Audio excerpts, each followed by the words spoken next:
Welcome to the Subsurface Observatory's presentation in support of the aims of the downward-looking telescope. One key part of our role is the measurement of subsurface properties, captured frequently from drill core and where possible from the boreholes as well.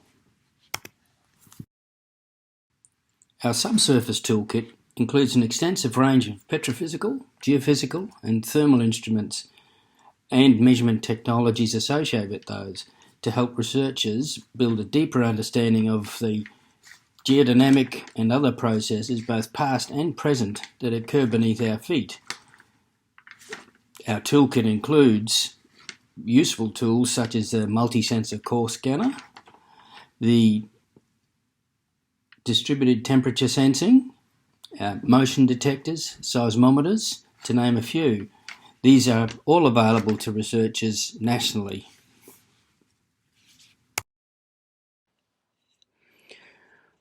Resource exploration activities in Australia, and in particular exploration drilling, generates by far the bulk of subsurface samples and also subsurface observation points.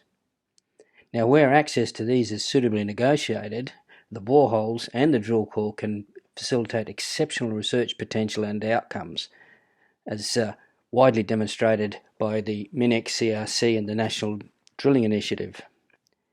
Now, if we look at some of the charts, note the average annual expenditure for exploration nationally is on the order of $500 million.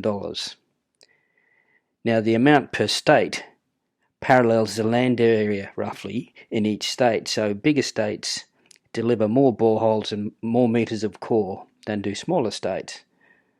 And in fact, based on these numbers, Queensland will typically drill 10 times the amount of core metres as Victoria does. And Western Australia will drill something in the order of 20 times that of Victoria. And chart 2, just to highlight the unusual year we've had this year, it actually shows that exploration spending, particularly in Western Australia and Queensland, did vary significantly as on a result of the COVID-19. Now, a key point overall is that the national distribution across 7 states and territories of drill core as a supply point for lab analysis does present some challenges for us.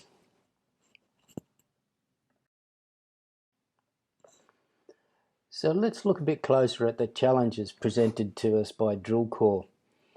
Now, in the chart at the bottom there, you can see that on average, that $500 million in exploration expenditure is actually delivering on the order of 3,000 kilometres of drill core per quarter.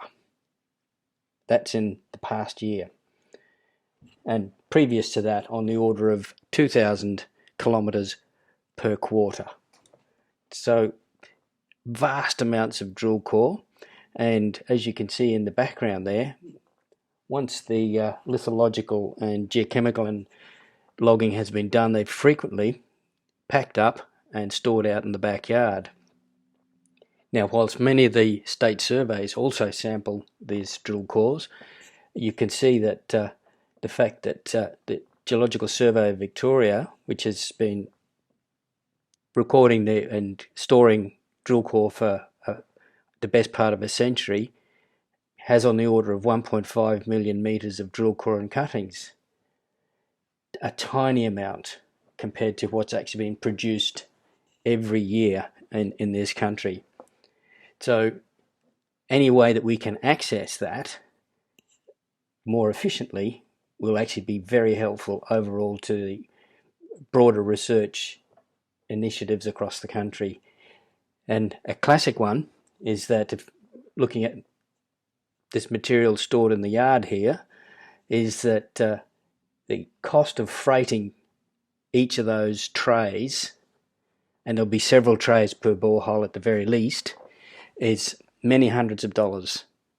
And if we're freighting these from far northern Western Australia to Victoria, that's a big cost. And they also have to be freighted back. And the same goes with even from the geological surveys, transporting material from there to another site and then back adds a significant expense to the potential research properties that could be extracted. And recognising that we had a challenge somewhat here, and also recognising the value of petrophysical data, CSIRO Mineral Resources approached us with what essentially is the perfect solution. Rather than move the drill core around, we could actually move the laboratory around the country at a fraction of the transport costs of large volumes of drill core, and providing significantly more flexibility in the choices made for data resolution and the specific measurements that one might be interested in. So the mobile petrophysical laboratory that you can see here came together when the subsurface observatory, we provided the core scanner, and CSIRO provided the specialised shipping container.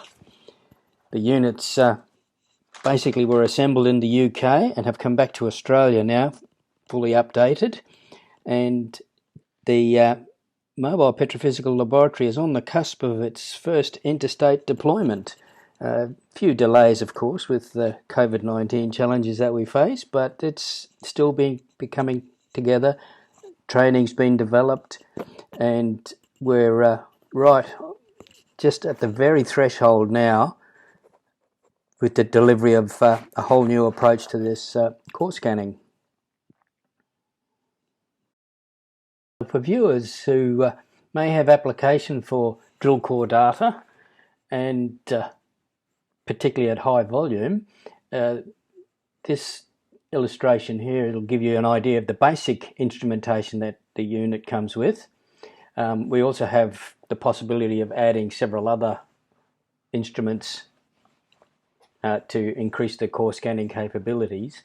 It's worth noting too that the core size and format is very flexible, so we can actually do either full core or split core.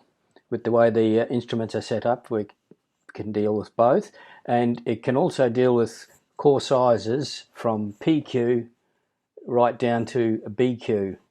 So there's a fair range of choices there depending on the sort of boreholes that you may have access to and the drill core associated with them. But the instrument too is also all up to date with the most recent capabilities in each of these areas.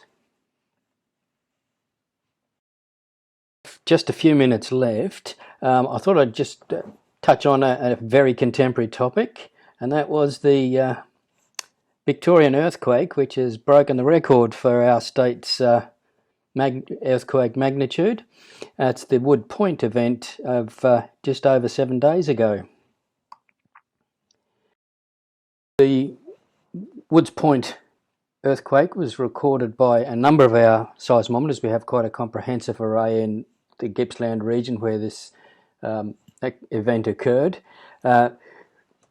We also have picked up some fairly substantial earthquakes in the past, including the Thorpedale, the Petermann Ranges, and the Southern Highlands of Papua New Guinea earthquakes. And the reason these are all on this list here is because we've, in each case, and including the current one, we've had the opportunity to deploy aftershock instruments, which crucially, most significant role in the establishing the actual mechanics and plate motions, directions and magnitudes of that by people like Januka Atanayaki and his student and a number of other seismology specialists. The shown here are all the aftershocks, at least between the 21st and the 25th, and they'll be crucial, of course, in determining motion directions and similar mechanics issues.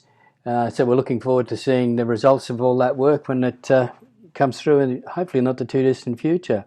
Now these arrays, we put our array out at the same time GA had managed to contact SRC in Melbourne, who were putting out aftershock units for them as well. So looking forward to the full story in the future. Okay, thank you very much.